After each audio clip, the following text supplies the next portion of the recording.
Meus irmãos, gostaria de convidá-los a abrir a palavra de Deus na segunda carta de João, texto que nós lemos no início aqui do culto.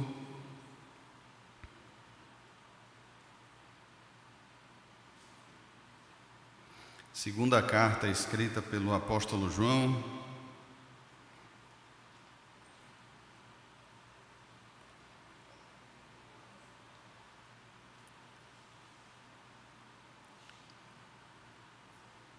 Nos diz assim a palavra do Senhor: o presbítero, a senhora eleita e aos seus filhos, a quem eu amo na verdade, e não somente eu, mas também todos os que conhecem a verdade, por causa da verdade que permanece em nós e conosco estará para sempre.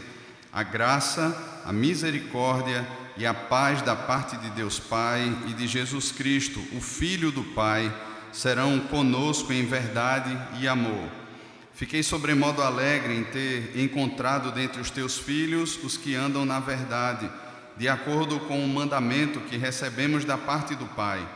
E agora, Senhora, peço-te não como se escrevesse mandamento novo, senão o que tivemos desde o princípio, que nos amemos uns aos outros. E o amor é este, que andemos segundo os seus mandamentos. E estes mandamentos, como ouvistes desde o princípio, é que andeis em amor. Porque muitos enganadores têm saído pelo mundo afora, os quais não confessam Jesus Cristo vindo em carne. Assim é o enganador e o anticristo. Acautelai-vos para não perderdes aquilo que temos realizado com esforço, mas para receberdes completo galardão. Todo aquele que ultrapassa a doutrina de Cristo e nela não permanece, não tem Deus. E o que permanece na doutrina, este tem tanto o Pai como o Filho. Se alguém vem ter convosco e não traz esta doutrina, não o recebais em casa, nem lhe deis as boas-vindas. Porquanto aquele que lhe dá boas-vindas, faz-se cúmplice das suas obras mais. Ainda tinha muita coisa que vos escrever, não quis fazê-lo com papel e tinta, pois espero ir ter convosco e conversaremos de viva voz, para que a nossa alegria seja completa. Os filhos da tua irmã eleita te saúdam. Amém. Vamos orar mais uma vez, irmãos? Senhor, temos aberta diante de nós a tua palavra, cremos que ela é a tua vontade revelada para a nossa vida, cremos que ela é palavra do Senhor e pedimos aqui, Pai, que o Teu Espírito a conduza ao nosso coração e aplique a verdade da Tua palavra ao nosso coração. Nos abençoa assim, no nome de Jesus. Amém. Irmãos, falar sobre verdade nos nossos dias é um tema bem complicado, porque aprendemos desde cedo que cada pessoa possui a sua forma de interpretar, a sua forma de definir aquilo que é verdade. Isso é chamado de pluralismo, ou seja, a verdade não é mais algo objetivo, não é algo que é verdade, por assim dizer, mas ela se torna a interpretação e a observação de cada pessoa. Cada pessoa possui uma forma de interpretar as coisas de modo diferente. Todos nós nascemos dentro de famílias diferentes, dentro de contextos diferentes. E ainda que você perceba ali dois irmãos dentro de uma única casa, aqueles dois irmãos eles crescem, ainda que tenham o mesmo ensino, participem das mesmas coisas, eles desfrutam de experiências diferentes, de aprendizados diferentes ao longo da vida, que fazem com que eles tenham uma forma pessoal de interpretar a verdade, a realidade. De forma bem prática, a verdade não é aquilo que eu penso que é, a partir das minhas interpretações, mas a verdade é algo objetivo, a verdade é algo tão real e tão radical que ainda que eu não interprete dessa forma, ela continua sendo verdade, porque ela é absoluta, ela não é refém das minhas interpretações, ela não é refém das nossas interpretações, nem refém de uma cosmovisão, de uma visão de mundo, ela continua sendo verdade. A palavra verdade, do grego aletheia, ela aparece 98 vezes no Novo Testamento. E todas as vezes ela se refere a um conjunto de doutrinas, a um conjunto de ensinamentos que foram trazidos pelo Senhor Jesus, pelos apóstolos, e que tem tudo a ver com aquilo que foi pregado desde Gênesis. Ela não discorda, nem é uma nova parte, uma nova faceta desassociada daquilo que Deus falou no passado, mas dentro desse processo de revelação, ela é o descortinar das sombras que foram pregadas pelos profetas, pelos patriarcas no passado. Essa verdade ela vai sendo revelada até possuir aí, ter o seu ápice na pessoa de Jesus Cristo. E Ele mesmo se define como sendo o caminho, a verdade e a vida. Logo, não há verdade fora de Cristo. São interpretações, são ilusões e são caminhos humanos. Por mais que se tentem provar, por mais que se tentem afirmar, são interpretações humanas que fora da verdade são mentira. Então, João ele escreve essa carta por volta aí do final do primeiro século. Provavelmente ele está na cidade de Éfeso, ele está lá na igreja de Éfeso quando escreve essa carta. E João ele tem em mente, tanto com a primeira, essa segunda, como a terceira carta, como posteriormente a carta que é escrita por Judas, irmão do Senhor Jesus.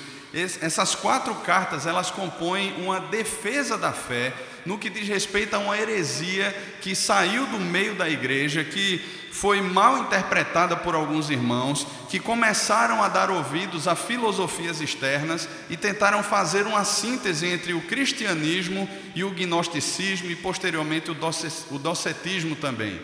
O gnosticismo era essa visão dualista grega de que existia o sagrado, de que existia aquela coisa que transcende ou que é alcançada apenas por um conhecimento daquilo que é material. Para eles, em resumo, a questão espiritual ou a questão da transcendência era o que de fato era virtude, era o que de fato era bom, era o que de fato era puro. Enquanto que a carne, a matéria, a questão existencial era em si perecível e má. Então, eles tomaram isso aí, esses irmãos que saíram da igreja, eles tomaram o gnosticismo como sendo um caminho de espiritualidade agora, e eles passaram a discernir então que Cristo, ele não vem em carne. É impossível que Deus, sendo santo, sendo bom, sendo justo, sendo perfeito, ele se torne carne, se torne matéria, porque dentro da filosofia gnóstica, a matéria ela é má. Dentro do docetismo, a visão era um pouco diferente, porque era como se Cristo fosse um tipo de holograma. Era como se ele de fato não tivesse encarnado, mas ele fosse tipo uma imagem ali, que de repente as pessoas ao passar a mão nele ou tentar tocá-lo, eles passariam como se fosse um tipo de holograma mesmo ali, apenas um reflexo, uma sombra, alguma coisa do tipo, porque também não poderia existir encarnação na mente deles. E tampouco morte e ressurreição. Como Deus poderia ressuscitar alguém, como poderia trazer dos mortos alguém com o mesmo corpo, só que agora ressurreto, se a matéria é má. Eram essas então as correntes que, ainda que embrionárias, tentavam perverter a fé dos irmãos e desconstruir a suficiência da obra de Cristo, a pessoa de Cristo. Logo, não existe mais uma perspectiva redentiva, porque de fato Cristo não se encarnou, não morreu pelos meus pecados e não ressuscitou como garantia da vida eterna. Era uma desconstrução e um ataque direto ao cristianismo. É interessante então que João, ele recebe aí uma comitiva dessa igreja, que nós não sabemos onde é, nós não sabemos qual é, mas provavelmente estava ali inserida na jurisdição do apóstolo João. João recebe uma comitiva dessa igreja na cidade de Éfeso, e João se alegra com essa comitiva. João se alegra porque eles creem na verdade. E aqui, pensando do versículo 1 ao versículo 3, nós temos algumas afirmativas já aqui. Eu queria dividir essa carta aqui em 4 partes e pensar com você aqui de forma bem objetiva nessas características do pastoreio, do significado do amor cristão, do combate às heresias e a conclusão então, as informações e a conclusão que João dá a essa carta. Em primeiro lugar, João se identifica aqui como sendo o presbítero, a senhora eleita. E aqui existe uma discussão histórica desde os pais da igreja sobre quem de fato é essa senhora eleita, sobre se ela era uma mulher ou se João estava falando da igreja aqui. E eu creio, irmãos, assim como muitos comentaristas afirmam, que João de fato não está se referindo a uma senhora como sendo uma mulher e seus filhos, mas à igreja. Inclusive muitas heresias são levantadas em cima desse termo quando se encara essa senhora como sendo uma mulher. Por exemplo, muitos passam a afirmar o ministério de ordenação pastoral feminino com base nesse texto. E João não está se dirigindo aqui a uma mulher. Passam a afirmar dizendo assim: olha aí, João está escrevendo a uma senhora eleita, a uma pastora, a uma bispa, e passam a tentar afirmar o ministério feminino em cima desse versículo, e isso não é verdade, é antibíblico isso. O que João está escrevendo aqui é a igreja, e no versículo 13, no final aí do texto da sua terceira carta, ele diz assim: os filhos da tua irmã eleita te saúdam, ou seja, os filhos, aqueles que fazem parte da igreja de Éfeso, que era a igreja que João fazia parte, te saúdam também. Logo, João está escrevendo a uma igreja, diferente da sua terceira carta, quando ele fala diretamente a um homem, a um presbítero, a um homem que provavelmente era um presbítero daquela igreja chamado Gaio. João identifica quem é esse homem, diferente aqui do termo senhora que ele usa. Aos seus filhos, a quem amo na verdade, e não somente eu, mas também todos os que conhecem a verdade, por causa da verdade que permanece em nós e conosco estará para sempre. A graça, a misericórdia e a paz da parte de Deus Pai e de Jesus Cristo, o Filho do Pai, serão convosco em verdade e amor. Perceba aqui que João ele faz uso da palavra verdade 4 vezes nesses 3 versículos. E a ênfase então que João está dando nessa introdução que ele está fazendo é essa palavra verdade. Ele diz aqui que ele os ama na verdade, que eles também, não só ele, mas todos os que conhecem a verdade, os amam na verdade, por causa da verdade. E também essa verdade ou esse amor de Deus, essa tríplice bênção de Deus, graça, misericórdia e paz, serão com eles em verdade e amor. João enfatiza aqui a questão da verdade. E eu queria trazer alguns princípios aqui para os irmãos e para o meu coração também. Primeiro deles, o verdadeiro amor, ele tem como base a verdade. O verdadeiro amor, ele não tem como base os meus sentimentos. E essa é uma mentira pós-moderna ou moderna, de que o amor, na verdade, ele é fruto de sentimentos. Aquela coisa meio que adolescente, a pessoa se apaixona por alguém e aí começa a declarar o seu amor. A gente via muito isso em Facebook, tempos passados, né? A pessoa começava a paquerar com alguém, começou ali o namoro, um dia de namoro: você é o amor da minha vida. Olha, você é a razão do meu viver. Eu mato e morro por você, é a tampa da minha panela e coisas do tipo. E vai essa declaração constante de amor, de amor, de amor. Só que daqui a algum tempo você encontra aquela pessoa, isso é muito comum dentro das igrejas, né? E aí, como é que está fulano de tal? Não, nós terminamos. E aí você fica naquele vácuo existencial, olhando assim: meu Deus do céu, eu toquei numa ferida que eu não deveria tocar. Mas onde é que ficou tanto amor? Porque para essas gerações o amor ele se resume a um sentimento, a uma identificação sentimental, e não a identificação com base no compromisso, na verdade. Logo, se você me faz o bem, se você tem os atributos que eu quero que você tenha e eu quero desfrutar em você, se você é objeto da minha apreciação, então você tem o meu amor. Mas se de repente você não corresponde às minhas expectativas, se de repente você não supre as minhas necessidades, se de repente você não corresponde àquilo que eu quero tanto numa pessoa, você não é mais alvo do meu amor, você é descartada ou é descartado, e eu passo logo para uma nova etapa, para uma nova pessoa. Uma música antiga que dizia, né, só se esquece um grande amor quando um novo amor se encontra. Então, de amor em amor, coloque aspas gigantescas aí na palavra amor, as pessoas vão se tornando descartáveis e vão sendo deixadas de lado, vão deixando de participar de uma caminhada, porque é esse o tipo de amor que as pessoas do mundo desfrutam. É o amor com base nas condições, é o amor com base na troca, é o amor com base naquilo que você pode fazer por mim. Só que quando Deus cria o homem em Gênesis capítulo 1, Deus cria o homem e a mulher e dota o homem e dota o homem e a mulher de uma capacidade de amar completamente diferenciada. Não era esse amor que tem como base a troca, as condições normais que a gente percebe por aí, mas era um amor com que Deus amou o homem.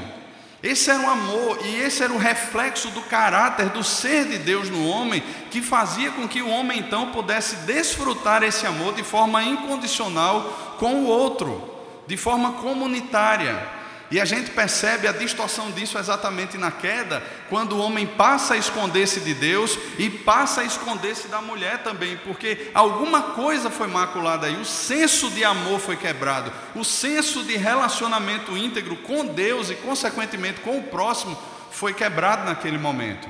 Só que esse senso ele é restaurado em Cristo Jesus. E na sua primeira carta, João vai afirmar para a gente no capítulo 4, que aquele que não ama o seu próximo, ele não pode dizer que ama a Deus, porque quando nós amamos a Deus, esse amor que vem de Deus, que foi restaurado, a essência daquilo que vivemos um dia no Éden, que vivemos um dia no Éden, passa a ser desfrutado de forma redentiva agora, e nós passamos a amar, não mais de forma condicional, mas de forma incondicional. O amor daqueles que foram remidos, resgatados por Cristo, não é mais um amor que tem como base a troca. Faça por mim que aí eu te ajudo. Não é mais aquele amor que tem como base as condições de pessoas que não conhecem a Deus, mas tem como base agora o amor suficiente de um Deus que me amou sendo eu pecador e que me leva agora a amar o próximo e a me dar ao próximo sem reservas. Ainda que eu seja traído, ainda que pisem na bola comigo, ainda que não supram as minhas expectativas, eu amo, porque Deus, Ele é amor. Então João diz que esse amor tem como base a verdade. E a verdade aqui, irmãos, é esse conjunto de doutrinas, de ensinamentos que nós temos acerca de Deus, acerca de Cristo, acerca do Espírito, acerca da vontade de Deus para a nossa vida, é a palavra de Deus. Por isso, quanto mais conhecemos a palavra de Deus, quanto mais nos debruçamos na palavra de Deus, quanto mais nos aprofundamos naquilo que é de Deus, nós não nos tornamos frios, egoístas, orgulhosos, impiedosos, mas pelo contrário, a revelação da verdadeira doutrina, do verdadeiro ensino da palavra de Deus, gera em nós o caráter de Cristo. Então, irmãos, esse discurso de que muita doutrina, de que conhecer os 5 pontos do calvinismo, de que conhecer os 5 solas, de que conhecer uma série de coisas que é bíblica e que humilha o nosso coração, que esse ensino de que tudo isso gera frieza, gera orgulho, gera soberba, é mentira, irmãos. É fruto de uma superficialidade que não admite que a palavra de Deus, ela humilha o nosso coração e ela exalta o ser de Cristo. As doutrinas das Sagradas Escrituras, irmãos, elas humilham o nosso coração e elas exaltam o caráter de Cristo. E quanto mais nós conhecemos, quanto mais nos aprofundamos, quanto mais buscamos a conhecer o Senhor, mais parecidos com Ele nós nos tornamos. Mais parecidos com Ele nós nos tornamos. Paulo diz em Romanos, no capítulo 8, que todas as coisas cooperam para o bem daqueles que amam a Deus, daqueles que foram chamados segundo o propósito de Deus, porquanto aos que de antemão conheceu, também os predestinou para serem conformes à imagem do seu Filho. E a imagem de Cristo, que é o alvo maior de toda a revelação, sendo formada em nós, ela é formada por meio das circunstâncias, certo? Esse é um ponto importante. Entretanto, se eu não conheço profundamente as Escrituras, eu passo a lutar contra as circunstâncias. Eu só sei que as circunstâncias, mesmo as mais difíceis, elas são instrumento de Deus para formar em mim o caráter de Cristo por meio das Sagradas Escrituras, por meio da doutrina bíblica, dos ensinos da palavra de Deus. Mas se eu for superficial, se eu não tiver o conhecimento da palavra de Deus, quando as adversidades vierem, Eu vou sair por aí dizendo que sou cabeça, que não sou cauda, que isso aí não é para mim, que sai Satanás, que eu vou botar galho de arruda, que eu vou botar mesa do descarrego, que eu vou chamar aquele pastor que lança lá o que joga o paletó, eu vou tocar no cuspe santo de Jesus, na água do rio do Jordão, e essas mandingas todas que vão sendo incorporadas como fruto de uma superficialidade bíblico-doutrinária, irmãos. Então as circunstâncias, elas têm para mim um peso transformador e geram no meu coração, ainda que em processos dolorosos, crescimento, porque eu conheço a palavra de Deus, porque eu conheço as doutrinas bíblicas, porque eu tenho fundamentado no meu coração aquilo que é ensino da palavra de Deus. Logo, quando as tempestades vêm, pelo fato dos meus pés estarem firmados sobre uma rocha, eu não desmorono, usando aqui aquilo que Jesus fala no final do Sermão do Monte. É como um prudente construtor. Então há uma necessidade, e João faz questão de falar que esse amor existe por causa da verdade. Eu vi um pastor dizer há um tempo atrás que, olha, eu amo muito mais qualquer irmão de outra denominação que crê na verdade do que irmãos da minha própria igreja que não creem na verdade. E eu fiquei pensando naquilo que ele falou. Só que se nós pararmos para olhar aqui o que João está falando, a base desse amor é a verdade. Então, o que nos une em amor é a verdade da palavra de Deus, e não aquilo que meramente sentimos uns pelos outros.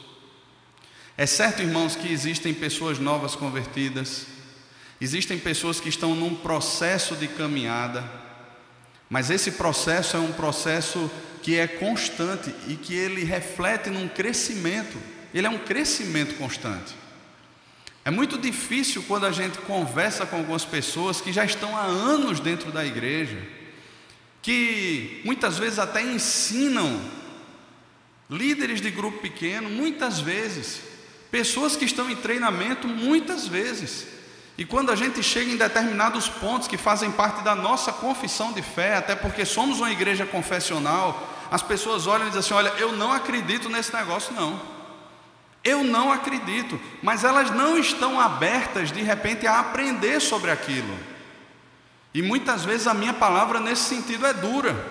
Olha, nós fazemos parte de uma igreja confessional, nós adotamos símbolos de fé e nós nos submetemos a esses símbolos de fé. Talvez a sua fé seja muito mais condizente com determinadas denominações. Você pode ir na paz, não tem problema nenhum. Eu conversava com um amigo essa semana, um almoço que começou aí meio-dia e terminou 5 e pouco da tarde, e a gente conversando sobre isso, ele dizendo assim: olha, lá na igreja eu tenho enfrentado uma luta muito grande, porque a igreja saiu de 16 pessoas, hoje nós somos 80 pessoas, mas as pessoas olham para isso e dizem assim: olha, nós precisamos crescer muito mais. E ele diz assim: irmãos, pelo que eu tenho vivido dentro da igreja, a gente precisa diminuir muito mais. E aí alguns irmãos ficam tristes por causa disso. Como assim diminuir? E aí a resposta é: porque Deus não me chamou simplesmente para a gente fazer ou ter métodos onde a igreja incha, mas onde crentes crescem. E a responsabilidade de João aqui como pastor, irmãos, a alegria de João aqui é exatamente essa. A alegria de João aqui não se revela no fato de repente essa igreja que ele está escrevendo ser uma igreja que está bombando nos seus dias.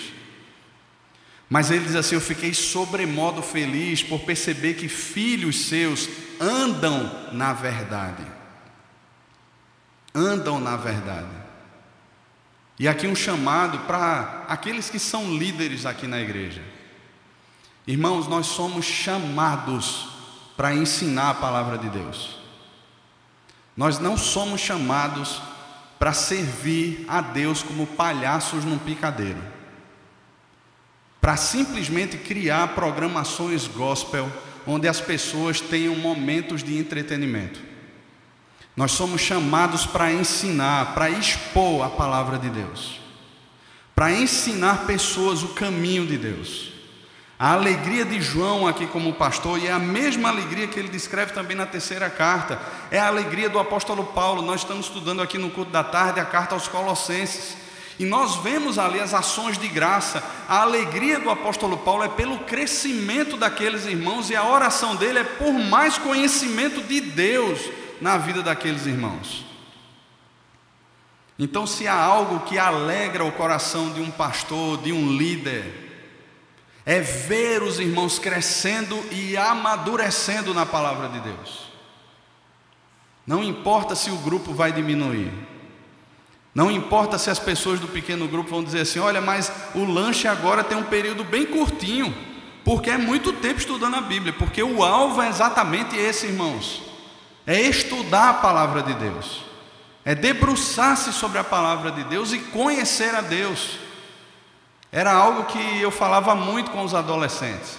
Não são brincadeiras que farão vocês permanecer firmes quando vocês entrarem na universidade. Não são, mas é a formação bíblica, é o conteúdo das Sagradas Escrituras que farão com que você, ao entrar na universidade, tenha um pensamento biblicamente orientado e esteja pronto para responder a todos quantos pedirem razão da esperança que há no seu coração. Então, o amor de João aqui por aquela igreja era um amor que tinha como base a verdade. Um segundo aspecto aqui, a partir do versículo 4 ao versículo 6, por favor, olhe o que o texto nos fala. Fiquei sobremodo alegre em ter encontrado dentre os teus filhos os que andam na verdade, de acordo com o mandamento que recebemos da parte do Pai. E agora, Senhora, peço-te, não como se escrevesse mandamento novo, senão como tivemos desde o princípio, que nos amemos uns aos outros. E o amor é este, que andemos segundo os seus mandamentos. Este mandamento, como ouviste desde o princípio, é que andeis nesse amor. A mente de João é uma mente cíclica. Então João, ele fala, ele volta ao mesmo argumento, só que ele aprofunda esse argumento e torna mais claro. Veja só o versículo 6. E o amor é este, que andemos segundo os seus mandamentos. Irmãos, nós sabemos que Jesus, ele resume os 10 mandamentos em 2: amar a Deus sobre todas as coisas e ao próximo como a si mesmo. E é mais ou menos isso que João está traduzindo aqui. Veja, o amor e a expressão do amor comunitário não tem como base o sentimento, eu volto a afirmar isso, mas tem como base os mandamentos. E aí você tem, por exemplo, os mandamentos com relação a Deus: amarás o Senhor teu Deus de todo o teu coração, não terás outros deuses, não farás para ti imagem de escultura, não as adorarás. E você tem a demonstração prática do amor ao próximo. Como é que eu amo o próximo? Não querendo adulterar com a esposa dele, não invejando as coisas que ele tem, não oprimindo o próximo. É de forma prática que o amor é demonstrado. Quando você vê, por exemplo, o apóstolo Paulo na primeira carta aos Coríntios, no capítulo 13, trazendo ali uma definição do que é amor, o apóstolo Paulo, ele fala ali sobre negar-se a si mesmo, um amor que não se ensoberbece, que não se ufana, um amor que pensa no outro e não em si mesmo, que não considera os seus próprios interesses, um amor que não arde em ciúmes. Você percebe que são ações, que são reações, que são práticas que têm a ver com a nossa vida, com os nossos relacionamentos. Não adianta eu falar e gritar para você que eu amo você, se eu tenho inveja nas coisas que você tem, se de alguma forma eu desejo aquilo que é seu, se de alguma forma eu não expresso esse amor contribuindo para o seu crescimento, se eu não me envolvo com você, ou se o meu envolvimento com você não é um envolvimento que visa a formação do caráter de Cristo por meio das Sagradas Escrituras na sua vida. Não há amor. Existe talvez aí o que existia, e é o que a gente vai entrar agora, no coração dos falsos mestres, que era um desejo egoísta de uma promoção pessoal, ou do seu próprio reino, mas não é amor. Amor implica num envolvimento que gera no outro e em si mesmo crescimento para a glória de Deus, cujo fruto é mais parecidos com Cristo. Alguém já contou no passado que dizer que ama alguém e simplesmente ser tolerante com a, entre aspas, aí, a verdade dele, que nesse caso seria uma mentira, é como você simplesmente ver aquela pessoa dentro de um trem, seu vagão lá, e dizer assim: olha, você está indo para o inferno, mas eu vou tornar a sua vida mais confortável aqui. Eu vou ligar um ar-condicionado para você, vou trazer almofadas para você, para que você continue indo para o inferno, mas de forma confortável. Mas o amor, que é amor de fato, irmãos, ele se reflete num conjunto de ações que tem a ver com Deus e que tem a ver com o outro, e que mortifica o meu coração. Porque muitas vezes o meu coração não vai querer amar, mas ele passa a amar constrangido pelo amor com que Deus me amou. Então, a base desse amor, e João faz questão de dizer aqui, mais uma vez, não são os sentimentos, mas são os mandamentos. A base desse amor é aquilo que Deus já revelou desde o princípio, que ande nesse amor, para com Deus e para com o seu próximo. E aí então, terceiro ponto, João entra aqui num contexto onde ele faz uma exortação. E é uma exortação onde João não dá ordens aqui. Mas o pedido de um homem como João é quase que uma ordem. Imagina aqui João com mais de 90 anos de idade, já bem velhinho, pastoreando a igreja de Éfeso, ele escrevendo uma carta para essa igreja com todo o amor, com toda a fidelidade, a revelação que Deus estava dando a ele. João, ele não traz aqui uma ordem, mas ele faz um pedido tão amoroso, que é tido como uma ordem, como um imperativo por aquela igreja. Ele diz assim: a razão de estar falando tudo isso é porque muitos enganadores têm saído pelo mundo afora, os quais não confessam Jesus Cristo vindo em carne. Assim é o enganador e o anticristo. Acautelai-vos para não perderdes aquilo que temos realizado com esforço, mas para receberdes completo galardão. Todo aquele que ultrapassa a doutrina de Cristo e nela não permanece, não tem Deus. E o que permanece na doutrina, esse tem tanto Pai como Filho. Se alguém vem ter convosco e não traz esta doutrina, não o recebais em casa, nem lhes deis as boas-vindas, porquanto aquele que lhe dá boas-vindas faz-se cúmplice nas suas obras mais. Uma coisa interessante que só acontece nessa carta e que tem a ver com o conteúdo ensinado por esses falsos mestres, João, aqui no versículo 3, ele diz assim: Jesus Cristo, ou ide Jesus Cristo, o Filho do Pai. Essa é a única vez que essa expressão ocorre no Novo Testamento, o Filho do Pai. É a única vez. E é interessante, irmãos, que João ele tem uma razão para fazer isso, porque aqui ele está afirmando tanto a humanidade quanto a divindade de Cristo, quebrando essa visão gnóstica e docetista de que Cristo não encarnou de verdade, que ele é um holograma, ou que era impossível ou era heresia pensar na encarnação real do Senhor Jesus. João quebra então com essa ideia quando ele afirma isso. Ele traz todas as afirmativas sobre o que é o verdadeiro amor e a base do amor que é, e ele diz aqui agora a razão disso: porque muitos enganadores, eles têm sido enviados pelo mundo, os quais não confessam Jesus Cristo, assim o enganador e o anticristo. Ou seja, é como se essas pessoas fossem missionárias mesmo, e esse envio delas é como se elas saíssem dentro das igrejas com essa mensagem corrompida e distorcida do Evangelho. Eles são enviados, eles são lançados no mundo agora, e a mensagem deles é uma mensagem que é parecida, mas que é falsa.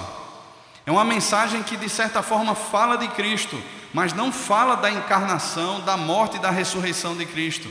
É uma mensagem que talvez contenha muitos comportamentos, mas não afirma a suficiência do caráter e da obra de Cristo. Então perceba, da mesma forma que existiam esses falsos mestres no passado, muitos falsos mestres têm sido enviados nos nossos dias também. A televisão está cheia deles, a internet está cheia deles, as mídias estão propagando aí os seus escritos e as suas mensagens. E João aqui não está falando de irmãos que ouvem simplesmente e passam a acreditar, mas sobre esses mestres, porque se irmãos ouvem e passam a acreditar nesse falso evangelho, ou nessas mentiras que não contêm a palavra de Deus, mas que contêm as ilusões e as fomentações desses falsos mestres, Talvez a advertência para eles seja sobre superficialidade, mas João traz uma crítica severa, pesada, radical aos falsos mestres. Aos falsos mestres. Não deis boas-vindas a eles. E a gente precisa entender o contexto disso aqui. Existe um documento que ainda é datado do 1º século, que não foi escrito pelos apóstolos, mas provavelmente por discípulos dos apóstolos, chamado Didaquê. Didaquê significa literalmente ensino.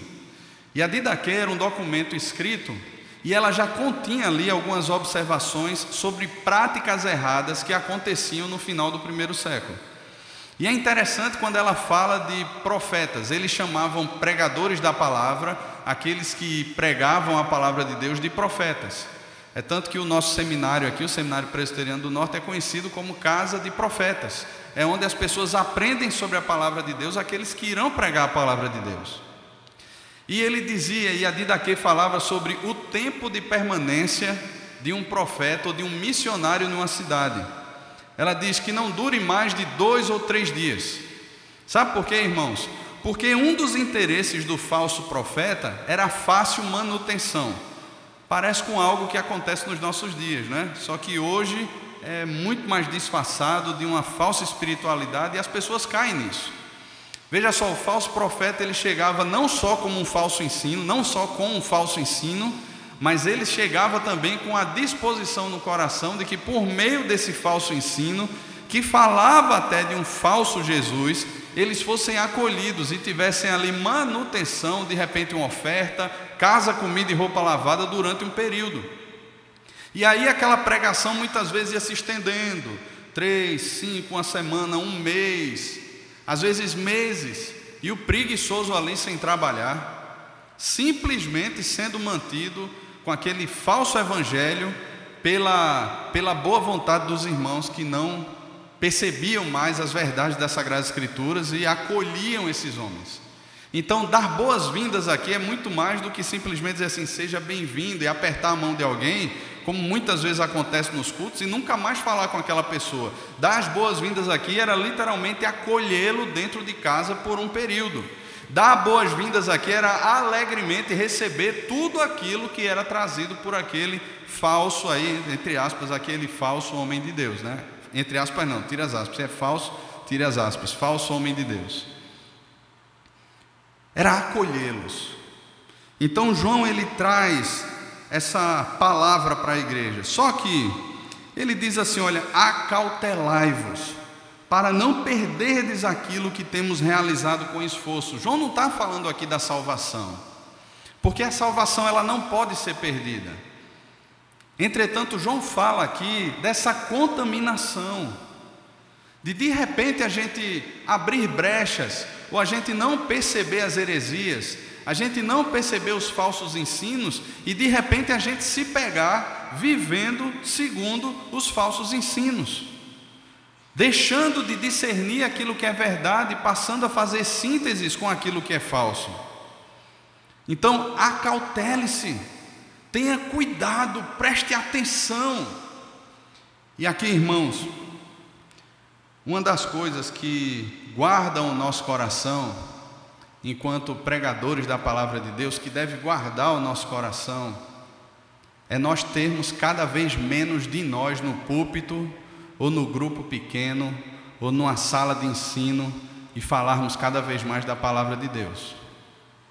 Porque quanto mais de nós é falado, mais a fé das pessoas se apegam em jeitos, em experiências e coisas do tipo. Quando Paulo escreve a sua primeira carta aos Coríntios, ele diz assim, irmãos, decidi nada saber entre vós, a não ser Jesus Cristo e esse crucificado. A minha palavra e a minha pregação não consistiram em linguagem persuasiva de sabedoria humana, mas em demonstração do Espírito e do poder de Deus. E pense que demonstração de Espírito e do poder não é bola de fogo rolando do púlpito, não é nada disso. Mas o que Paulo está se referindo ali é na pregação, é na exposição da palavra de Deus. revelada que é o Senhor Jesus. O mistério que ele vai dizer no capítulo 2 que estava oculto e que foi revelado. Aquele mistério que nem olhos viram, nem ouvidos ouviram, nem jamais se penetrou em conhecimento humano ou em pensamento humano, mas que Deus nos revelou pelo Espírito. É esse o conteúdo da pregação do apóstolo Paulo. Para que a fé daqueles irmãos não se apoiasse em sabedoria humana, não se apoiasse numa personalidade como estava havendo na igreja de Corinto, mas no poder de Deus. Veja só, com todo esse cuidado que Paulo teve, alguns na igreja diziam: eu sou de Paulo, outros lá, eu sou de Apolo, outros lá, eu sou de Cefas, né? E aqueles aparentemente mais espirituais, eu sou de Cristo, não é? Então, você olha com todo o cuidado de Paulo, esse risco de fato se tornou realidade naquela igreja. E Paulo precisou exortar aquela igreja com a sua primeira carta que ele escreve ali aos Coríntios, exortando e batendo forte nisso aí. Olha, vocês são meninos se vocês permanecerem agindo assim. Não amadureceram em Cristo, permanecem como se fossem criancinhas, dependendo de um leite espiritual.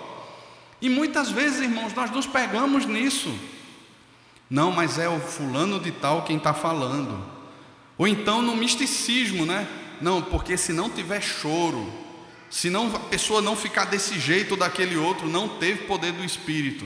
Eu lembro um tempo atrás, eu estava bem emocionado por conta de algumas coisas que estavam acontecendo, e eu estava pregando e no final da pregação eu chorei. Algo que é difícil de acontecer comigo, mas acontece em outros momentos. Mas geralmente na pregação você está tão concentrado ali em não perder o seu raciocínio que você não se dá muitas vezes a determinadas emoções. Não é que Deus não esteja falando com você, mas é o jeito de cada um. E aí então, naquele dia eu chorei. E uma pessoa muito carinhosa chegou depois do culto e fez assim: pastor, hoje o culto foi uma bênção. A pregação hoje foi uma bênção, Deus falou tanto comigo. E na hora eu fiz uma pergunta, que não era uma pergunta assim para deixar a pessoa em maus lençóis, mas era uma pergunta que foi algo que veio assim na minha cabeça. Eu disse assim: e o que foi que Deus falou com você na pregação? Aí a pessoa disse assim: não, mas foi tão bonito quando o senhor chorou ali, eu me emocionei também, eu senti o Espírito Santo de Deus. Sabe, irmãos, é esse tipo de emoção.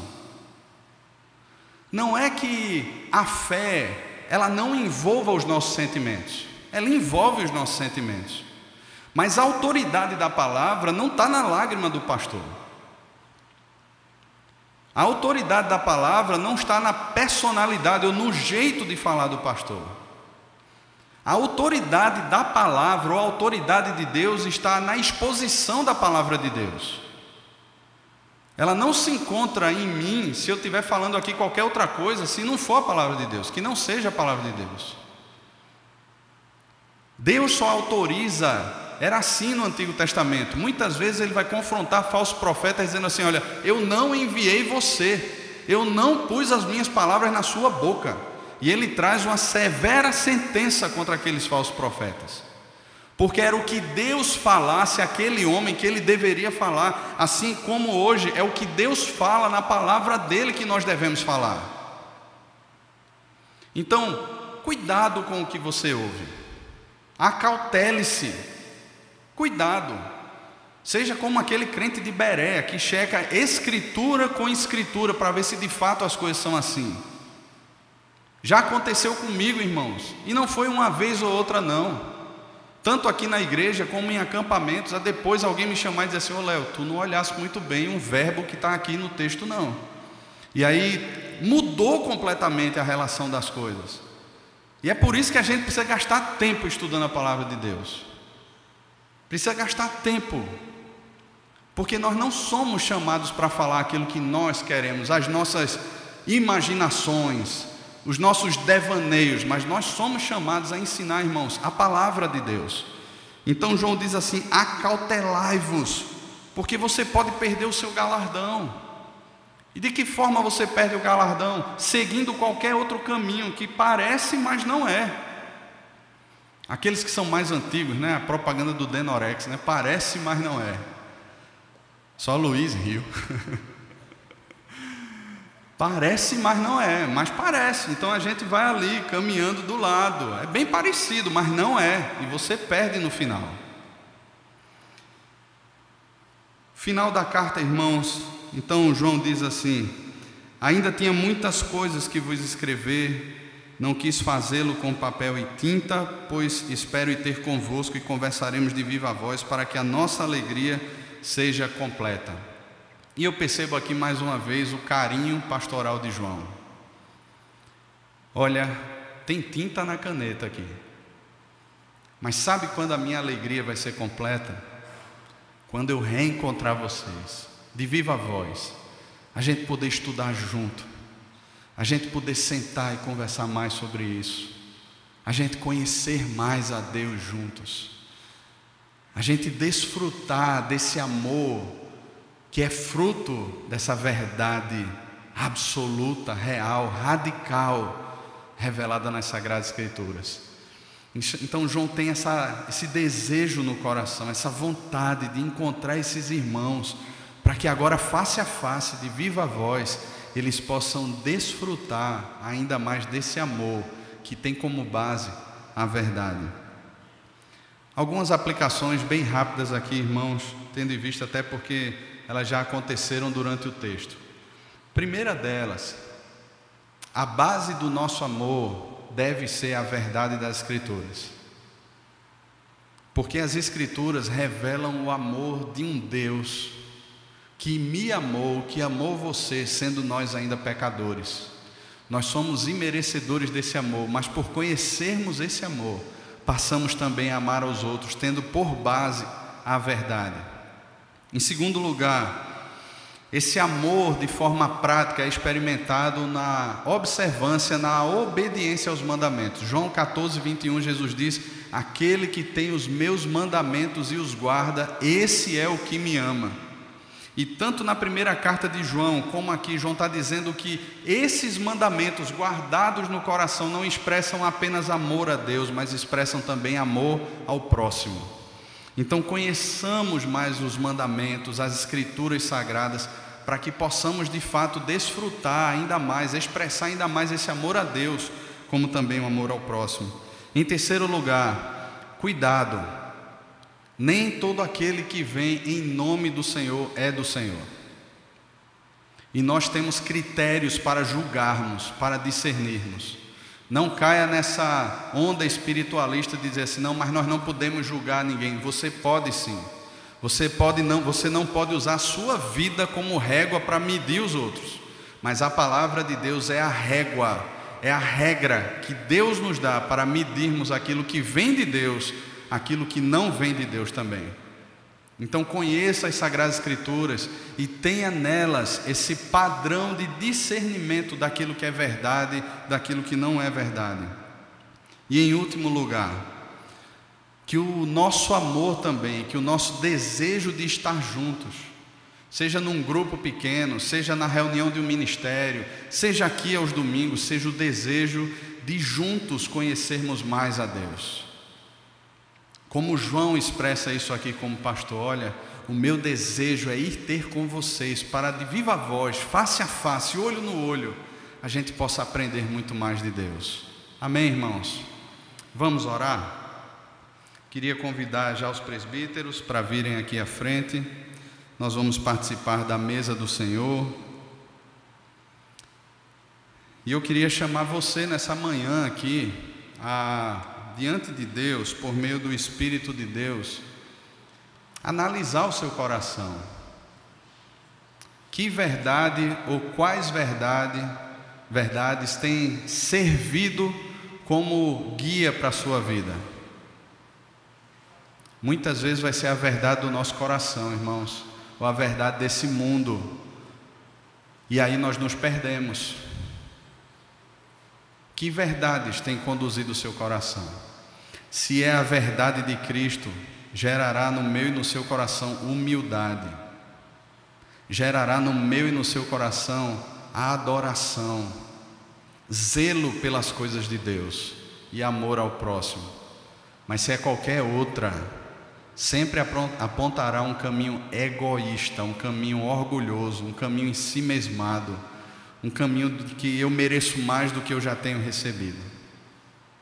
Então que Deus nos dê a graça, irmãos. Tenha aí esse tempo de oração, feche os seus olhos, curve a sua cabeça, prepare o seu coração também para participar da mesa do Senhor.